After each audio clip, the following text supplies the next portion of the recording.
About 7 hours ago, there were thousands of people on this field celebrating Baylor's first win over Oklahoma since 2014, but most importantly, getting their shot at storming the field, something they had to watch TCU do against them last Saturday. Governor Abbott made an appearance pregame today to do the coin toss. Second quarter, we pick it up, no score. Caleb Williams calls his own number and runs it in for the 2-yard touchdown, and the Sooners strike first. It's 7-0. Bears would answer right back. Gary Bohannon hits Tyquan Thornton in the back corner of the end zone for the score, and we're all tied up at 7. That's how the game would go into the half. Fast forward to the fourth quarter, it's 10-7 Bears. Bohannon hands it off to Abram Smith, and he will turn on the Jets 75 yards. It looks like he's gone, but he's brought down at the OU 8-yard line. No problem. A few plays later, Bohannon on the keeper, 5 yards to the house, and the Bears lead is 10. It's 17-7. Now, after an Oklahoma score, this is where things get crazy. 3 seconds remaining on the game.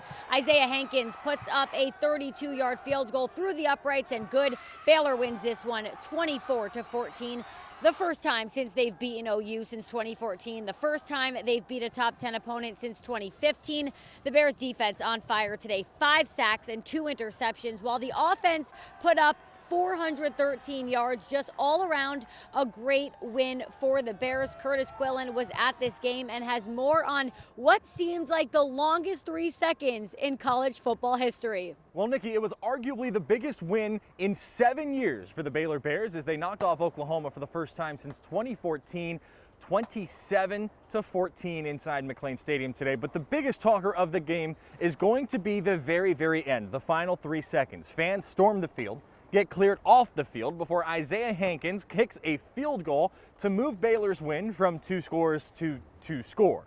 But Dave Aranda says the move was entirely calculated for a reason. The Big 12 tiebreaker procedures do go to points at some point if 3 or more teams are tied in the conference standings, and he wanted to make sure his team was prepared when he got to that point. After the game, Oklahoma coach Lincoln Riley was upset. He was quoted as saying he felt that the field goal at the end violated a code of sportsmanship and felt that because the Baylor fans stormed the field with 3 seconds to go in the game, that there should have been a 15-yard penalty.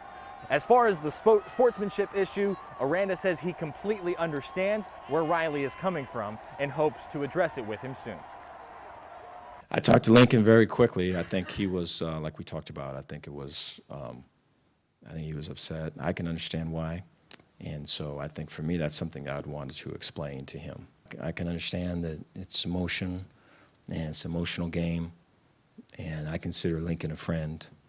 And so I imagine we'll talk here pretty quick. The win hands Oklahoma its first loss of the season, which means everybody in the Big 12 has lost a game in conference play.